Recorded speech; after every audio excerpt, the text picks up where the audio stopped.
We are here to bring you everything and anything surrounding Porsche. I'm Mike. I'm Aaron. And this is P-Car Talk. Hey, before the show starts, wanted to remind you guys, Aaron and I have put together a club drive that is coming out. It will be in April. Dates are going to be announced to club members, so you need to be a club member to join, correct? With that, how do they do that? Go to pcartalk.com, and then you'll look under the club, and you'll see that there's a drop-down menu, and then it says the annual club drive. Awesome. In order to go on the club job, you need to become a member. How do you become a member? Go to pcartalk.com. We have memberships starting as little as $60 a year. However, we do recommend you get the highest level, the RS membership, which is like $160 a year. With those, you can read on the website. We won't bore you with that, but we have been told that we need to go ahead and describe that to everybody, that's annual, not per month.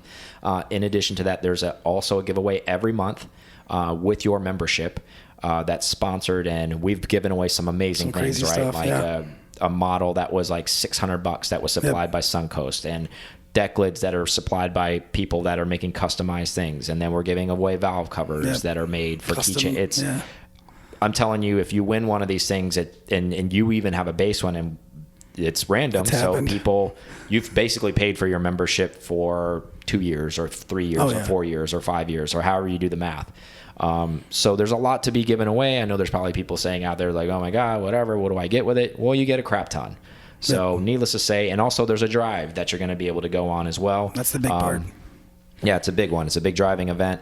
But you need to pay for it to go on drive. Obviously, your membership doesn't pay for that, but it gets you the code to get onto the website to sign up. And once you become a club member, the password goes out to you, and then you can sign up for the drive. So make sure that you go ahead and sign up, because it's only going to be open for roughly 2 months, and then we're closing the door on it because we need to make sure that we have everything accommodated for the people that have signed up, correct? Correct. So without further ado, enjoy the rest of the show. Welcome to another episode of P-Car Talk. I'm Mike. I'm Aaron. And we have Bart Kuykens on the show. Kuykens. Yes, there you That's go. close. See, that was pretty close. Yeah, exactly. And thank you for coming on the show. Not French. It's in Belgium, not French. Okay, Belgium, yeah. We're at the beautiful Walt Grace in Miami at Bart's book signing. So we're thank you for taking a little bit of time and taking some time with us. We're going to go through a brief, why Porsche, why black and white photography, why all these things that makes Bart Bart. And if you don't know who Bart is, you should definitely look him up. He's on Instagram. He also has a webpage. He has some wonderful books that he's put out, and we're just thankful to have him on the show and share some Porsche knowledge with us and some experiences. I'm ready. All right. So let's rewind a little bit. Let's talk a little bit about how you made your leap, because I know you haven't always been a photographer, correct? You kind of you were freelancing on the side, and then you finally made the full leap all the way in. But how were you able to mix Porsche and your passion with photography all together? When did all that kind of come together for you? Well, it basically started with the photography, and then the Porsches, the cars came later. Okay. So it started with I started taking pictures again with my old Leica, analog, black and white, from a friend of mine in the Netherlands, Joost. And it was just like a funny afternoon taking pictures. Developed the pictures and was quite happy with the result. And I did another one, and I say, I have a bunch of pictures. Why not do a book? Yeah. So in the end up with, I think, between 35 and 40 people. And then I made a first book. Classics Love Here, Volume 1. Yeah. But at that time, I didn't know if I was going to make 2 books or 3 books or 4 books or 7 books. I didn't know. So I was sitting down with my graphic designer, and we were telling, listen, we have to have something on the back of the book. So we said, why don't you put a P, the P from Porsche? And that's what we did. And then I liked it. I liked the idea, and the book sold well, so I wanted to do another one. So we say, okay, what we do now, like P2? And they said, no, we just do the O, and now we have PO, and then we have Porsche. Nice, yeah. So, and then basically then the idea came not from the first book, from the second. We thought about making 7 books. Yeah. How long ago was that birth? Like that the beginning of that? How long ago was that? First book was 2015. Okay. 2015, yeah. Okay. Yeah, and it takes me 1 year to do a book. Like 10 months traveling, shooting, and then 1 month editing the pictures, choosing the pictures, and then going to. Do you have a rough idea of like the people that you're deciding to place in your book, or is it just kind of like a feel thing as you go through the year? Do you have a schedule of, okay, I want to get these people on, I want to do this, or is it more kind of, hey, I'm in this area, there's some cool guys with some cool cars, let's shoot some photos, see how it turns out? Is it more of kind of that feel? Well, it's a bit of both. Instagram has been a big help for me, because you meet people online and on Instagram, and then sometimes you shoot somebody in, or let's say in Hamburg, and you talk to the guy, you have lunch with the guy, or you have dinner with the guy, and you say, you know what, I have a good friend, he has this car, what do you think? And then I look it up on Instagram and say, yeah, why not, I'm here, let's call him, and then let's have a shoot. So some shoots are really planned like months before, and some are just like last time I was in Miami, I did 5 shoots. I wasn't about to do a shoot. And I was here at my camera for some portraits. Said, like, I'm here anyway. Let's do some shoots. And then you meet other people, and then I end up shooting a lot of people, which is fun. Because if you know my books, I like to shoot the normal people, the people like you and me with one car or 2 cars, and then the collectors, and then the famous people like Derek Bell, Leno, Rod Emery, Leno, Magnus Walker, Jeff Swart. And I like to mix it up. It doesn't have to be a book all famous people. I like to mix it up. Like to mingle them together, right? Yeah, perfect. Makes for an interesting and creative style. Because for me, the passion about the cars is for everybody, not only for the rich and famous. It's for everybody. As far as like Porsche as your passion behind Porsche, when did that start for you? Did that start as a young man? How did you envision someday, like, I want to drive a Porsche, I want to own a Porsche? When did that start for you? I'm not really a car guy like most of you. I'm more into the photography than I'm into the cars. But Porsche has always been a brand. When you're a little kid, says the guy that's had 27 911s. Yeah, but as I have 2 kids of my own. They are 6 and 10, and if they see a Porsche, I don't know why, but they immediately know it's a Porsche. It's not the sound. It's just aesthetic. It's aesthetic. Really is the shape. They recognize, like they recognize a Ferrari, but they don't recognize it. A Lamborghini, they don't recognize it, but a Ferrari and a Porsche, they immediately see it. It's an iconic brand, and it's something like, when I was younger, I always thought, when I make it one day, I want to have a Porsche, because this is the dream car. Yeah, made it. The dream car, of course. Yeah, made it. Porsche. Yeah. But then my first cars were not really. I had a Citroën Berlingo, which is an amazing car. I liked it. It's comfortable. It's everything you want. Yeah. And then at some other cars, my first old-timer was in a place called Ronse in Belgium, and it was a Porsche, it was a red one. And I went to see the car with my girlfriend back then, and it turned out that the red car was almost like pinkish, because it was still out in the sun. It was so sun faded. And I was like, driving around in Antwerp with a pink Porsche at the age of 24 or 23, I don't know. You're anymore. Like, this doesn't work for me. It doesn't work for me. Not quite the vision. No, it's not what I had in mind. So, but he had to pull out a beautiful Carmangia to get the Porsche out of the garage. And my girlfriend back then, she fell in love with the Carmangia. It was like olive green, dark olive green. So it's a good color. Good color. So I said, how much is the other one? And she said, the same price. So I took the other one. So I drove home with the Carmangia. It was not a good car. It was rusted and everything you can imagine, but I had no clue about old-timers. So I just drove it home and I said, fuck, what did I do? What did I do? So, and... women's influence. Yeah. And I took it to a repair shop, and the cost of the repairing was almost the same price than the car. So I drove it for a couple more months, and then I sold it. And then it took me another 6, 7, 8 years, I think. And then my neighbor had an old 911. I think it's 71 or something. And yeah, he took me for a drive, and I fell in love. Said, okay, I had a little bit of money on the side, and I bought my first Porsche again, which was not a red one, but Burgundy. It's called Burgundy. Oh, okay. Yeah, it's a beautiful color, and it was inside also Burgundy, so it was a little bit of porn. So it's a really great car. It's 3.2 Carrera. Okay. I love the car. Love the car, and yeah, I never looked back. Yeah, that was gonna say that's what helped you fall in love, huh? Yeah, and the fun thing for me overall those years, because you say you had 27 Porsches, it's true.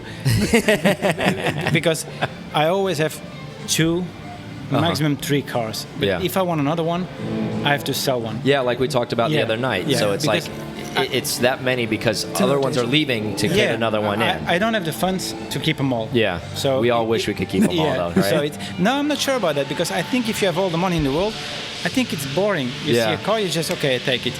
And if I want a car, I have to start being creative. Yeah. I have to sell one. Yeah, how am I going to make this work? How am I? So. But you made a good point too, not to interrupt. Like last night when we talked offline a little bit, like, and I really like the theory, and this is why I want to touch on it. And for a lot of listeners that are listening, that they are chasing so many other 911s and multiple 911s, you made a good point. You're like, I think you really need one. Yeah. And you spend all your time with the one. And then if you're ready to, and then when you're ready to get another one, you get rid of that one, and then you get the other one. You're back on the hunt. You're looking for the car. You're back on the hunt. Exactly. But then you're dedicated to the car, so it's your everything. Yeah. Absolutely. I have the same with photography. We had the discussion. If you have a camera and you have 15 lenses, you struggle which one to choose. If you have only one lens, you just go out and shoot. And you make nice pictures. I have a friend in Germany, Rudiger Achtrud. He has one car. It's a white car full of stickers. Maybe you know the guy. Yeah, I've seen the car. It's full of stickers. Beautiful, lovely guy. He has one car, and he drives the shit out of this car, like every day. Yeah. Or every opportunity he's got, he drives his car. And that's the way it should be. And I think he has the most fun. All of us. Yeah. Because he has one car and he said, okay, one key and it's one worry. That's it. And he's spending the most time behind the wheel. He's spending the most time behind the wheel. Yeah, absolutely. And that's what it's about. Yeah, absolutely. And just like I've seen, you do your midnight drives, or when you have an opportunity to drive, and like we all have the same thing. And I think what connects us to the Porsche, I think for us too, is the passion of driving. I mean, don't get me wrong, they look beautiful sitting still, but for me, I can't speak for you, but it's the thrill of driving the car. Yeah. That's when it's the best for me. Yeah, so that is for you guys a little bit different, because you live in a country where, especially in Miami or LA, the sun is shining like every day. Yeah. For us in Belgium, we have like the winter. Yeah, we have like, let's say 3-4 months where you can drive the car, and when it's sunny, it has to be in a weekend. Yeah. Because you cannot take the day off because of the sun. Exactly. And you cannot call your boss and say, okay.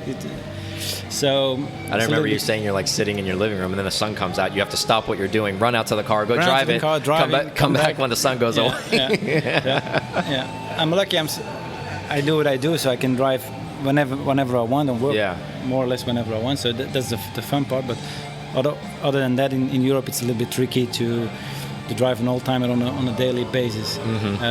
It's possible, let's say a 3.2 Carrera or a 964 is a good car but the old ones, to be honest, pain in the ass. Yeah. You have to drive them in the winter time. It's brutal, huh? Yeah, it's freezing cold. The heater most of the time is not working. Yeah. So at least my cars, they never do. Yeah. So you've traveled around a lot, all over the world and stuff like that because of basically photography and your profession. So your area, I've never been to Belgium, and probably a lot of our listeners haven't either. Is it more challenging, less challenging to find Porsche cars there to buy, or meaning vintage cars? I'm not talking about new stuff, but as far as the US, where you can go and you're like, oh man, there's a bunch of them here, it's fine, or is it challenging? We have a good market. Yeah. Okay. Yeah, we have good market, but the difference is we have not only Belgium, we have the Netherlands, we have Germany, we have France, we have Italy, and all of those countries together is the same, even smaller than the States. Yeah. So if we drive for an hour, I'm in Germany or in the Netherlands or in France, so we pick up a car most of the time in Belgium or in Germany. Okay. They tend to be a little bit cheaper. Okay. A little bit cheaper in Germany because they have more. But there's a good community of cars in Belgium. That's good. Yeah, for sure. Yeah, that's awesome. So as far as black and white, what kind of made you decide I want my books to be in black and white as opposed to color? What made that decision for you? Have you always shot in black and white? Maybe fill us in with that. Yeah. Okay. I'm not saying I never shoot in color, but for me, it just doesn't work in color. I have really difficulty to frame it the way I want, to see it the way I want. I also shoot everything analog, which limits me to only 36 pictures or 16 pictures when I shoot medium format on one roll of film. So you don't overdo it. No, when I have, mostly for my book, what I do when I shoot 35mm with Leica, I shoot 2 rolls of film, which is 72 pictures only, and I have to end up with between 8 and 10 good pictures. Got it. So when I shoot medium format, I shoot 2-3 rolls, which is 3 times 16 is 48 pictures. It's not that much, and I think I always come up with 8 to 10 good pictures. If I shoot digital, I shoot 500 pictures. And then you gotta go through it. And I don't arrive to end up with 10 good ones. Yeah. Because I just click because I think it's digital, and it's a different workflow. Analog is slower, but it keeps me in the flow. When I shoot digital, it doesn't keep me in the flow because I have the tendency to, every time I click, to look at my screen and to see if it's okay. So I see. For me, it's a different ball game. Okay. But you have photographers, beautiful stuff in color, but it's just not for me.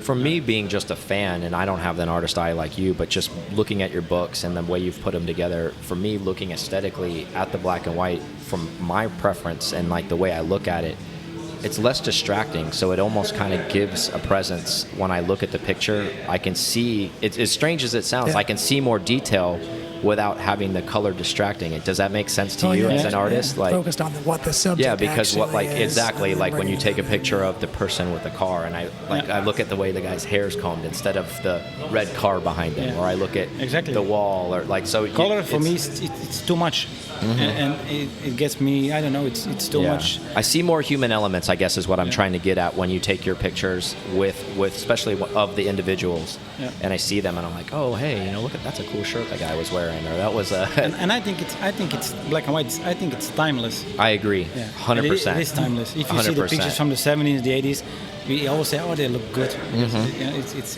I agree, and prime example when we were at the Brumos collection, you were there. Yeah. All of the art on the walls is black and white, and beautiful it looks. stuff, doesn't it look amazing? It looks amazing. Yeah. It looks amazing. Yeah. Yeah, it's just one of those things. I agree with you with black and white. It's just something about where it takes away it strips away a lot of the stuff where it's just kind of like, all right, here it is. The only thing for people doesn't matter, but for cars, people show up with a car and they're so proud and they say, hey, it's a Cassie's car. Exactly. It's a beautiful color. They're like, it really pops in the sun. You're like, it doesn't matter.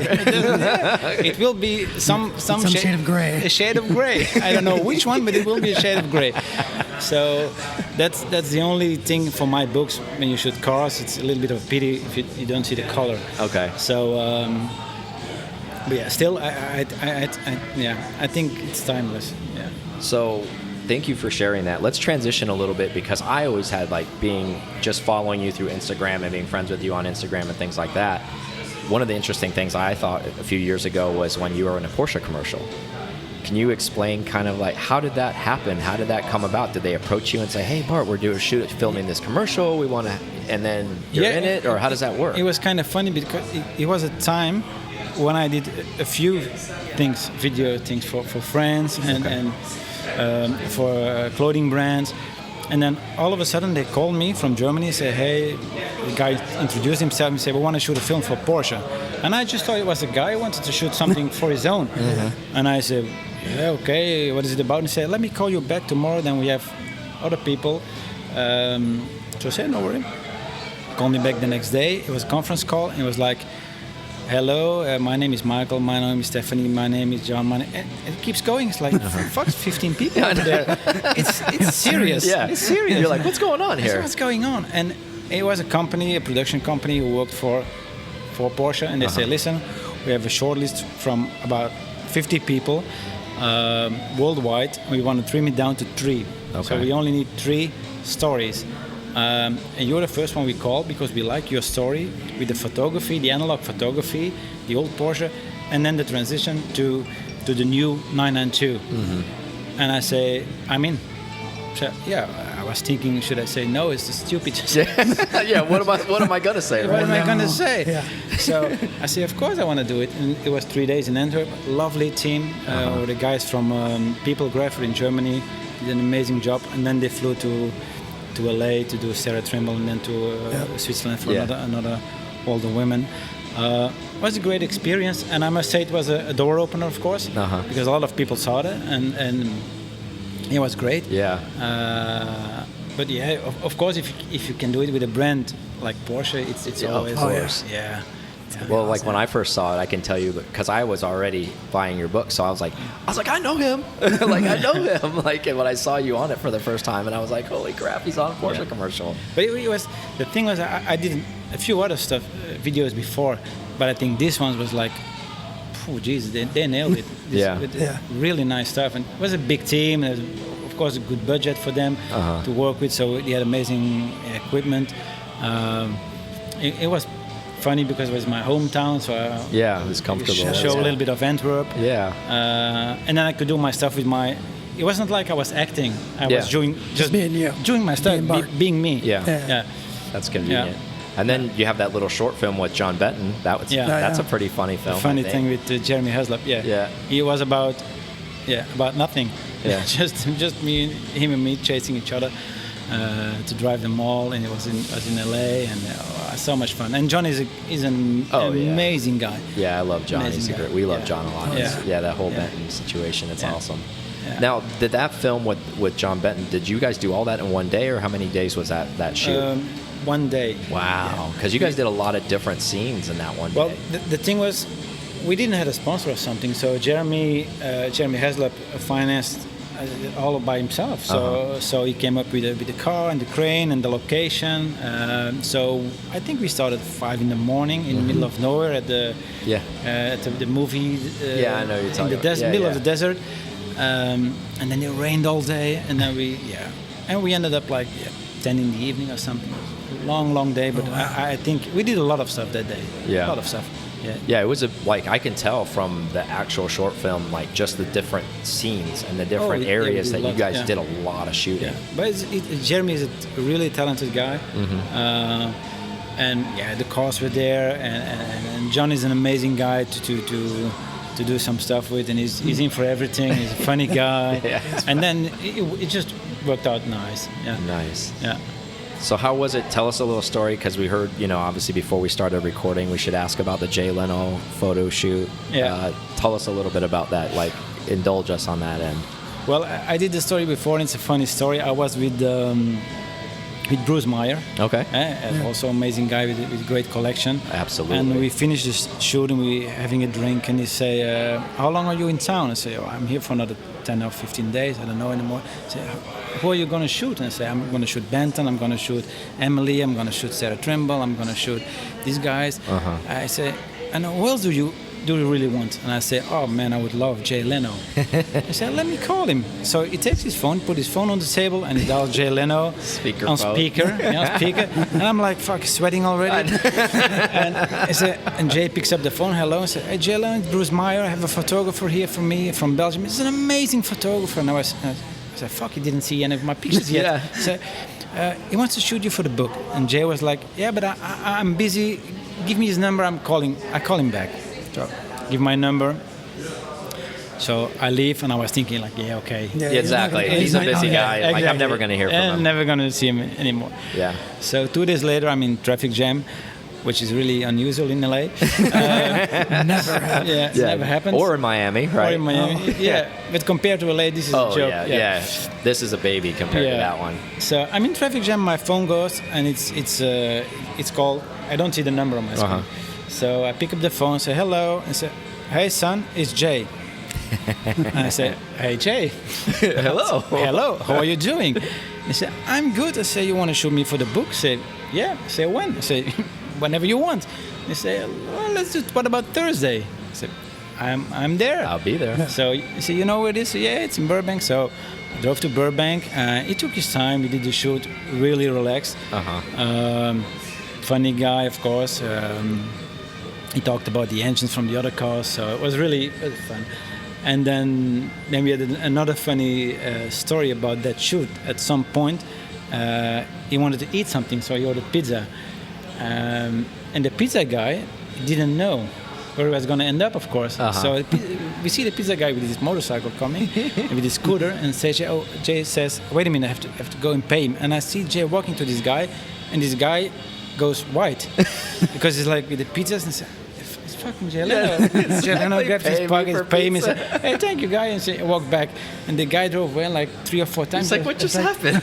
Jeez, what the fuck just happened? Yeah. He said, "That's fucking Jay Leno." Fucking Jay Leno, but he's such a nice guy, and I went there again like 2 or 3 months later for shoots for a magazine in Germany, and again he was I was a little bit late, and he said, "Oh, I'm so sorry, I'm a little bit late." So he's really humble. Yeah. And you can see all these cars. You Amazing can ask cars. Yeah. Yeah. The Amazing thing is cars. always busy because like every day there's 5-6 photographers or teams.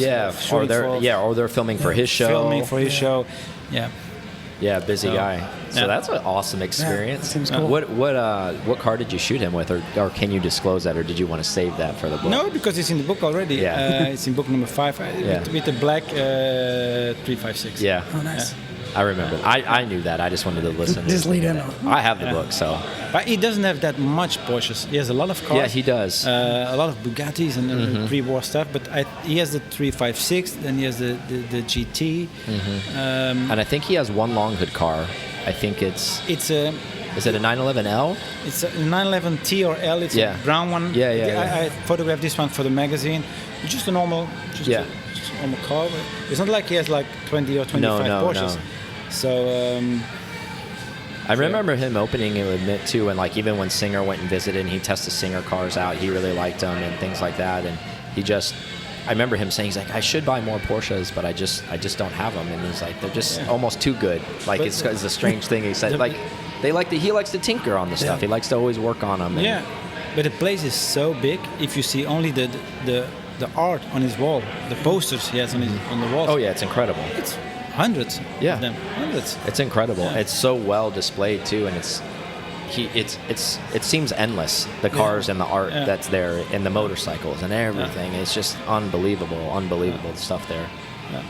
Yeah, it's pretty unreal experience. I would imagine that you got to spend some time with him.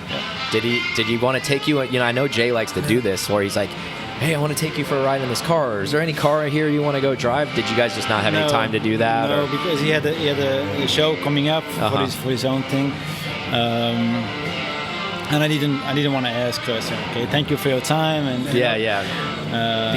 be very cordial of his time. Yeah, exactly. Because I like people who shot with me before know I shoot very fast. Most of the time I'm out in 30 minutes, an hour. You're like, so, bam, bam, done. Bam, bam, bam, done. Well, that probably goes back to you not taking thousands of hundreds of pictures, too. You take the pictures that you take, and then you're it. That's it. I never prepare for shooting either. I always shoot with daylight. I don't have a clue how to use a flash. So I shoot with available light. Natural light. If it's raining, it's raining. I love it for black and white. If the sun is shining, also fine. But I prefer like grayish weather or rain. Yeah.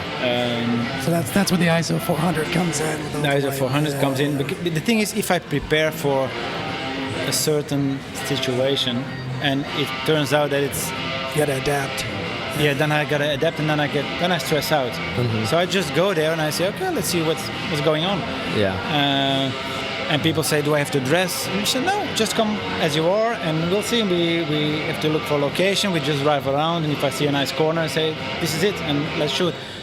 And it works for me. It works. Yeah, it works very well. I like your style. Yeah, everybody's his own.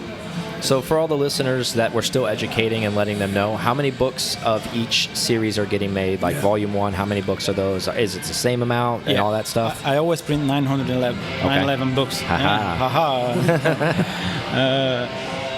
And then And then when they're gone, right? They're gone, yeah. Because it doesn't make sense to do a limited edition then print and then have a second wave. And then a second wave and a third wave. Yeah, it's not really limited. Yeah, but for the first volume 1 and 2, I'm down to less than 20 books. All of a sudden, I realized, like, oh Jesus, I'm always sold out, which is good. Yeah, which is good, I think. Big milestone. Oh yeah. So once Porsche is spelled out, that's it, right, for this series of books, and then you'll be on to the next project that you'll be doing, right? No, I'm going to do Porsche Carrera 911, so there's 15 more books to come. We talked about that the other day. No, Smart ass. no, I'm Porsche Carrera 911 RSR Carrera 4. Yeah. No, I think it's 7 years. Okay. It's been a long time. The thing is, if you want, you can shoot another 500 books because there's so many people to shoot. There's so much, but at some point, I think it's nice to say, okay, this is it. Yeah. Also for the people, I realize 150 euro for a book. It's not that much if you're really into cars, but it's still a lot of money for a book. So 7 books, you end up with 1,000 euros. Yeah. So it's quite of an investment. It's for the well series. worth it. Yeah. Trust me, guys. But the thing is, I think you're underpricing it. I'm just telling you that. I'm not trying to blow smoke up your ass because you're sitting here, because I think it's so well done, and the simplistic style of it. It's an amazing collection to own, and I'm happy that I have Volume 1 all the way through to stay current, and I'm glad I'm on the list. So when the pre-list comes out, I instantly buy it, so I make sure that I'm not gonna, not get my stuff. Yeah. And get his number. Yeah. And But I mean, and then they look so nice sitting together too. So it's well executed, because you could see it's going to spell out Porsche, and you sit them there on your bookshelf together, and there you have the bookends next to them. It just looks so good. So the last 2 are going to be 250 each then.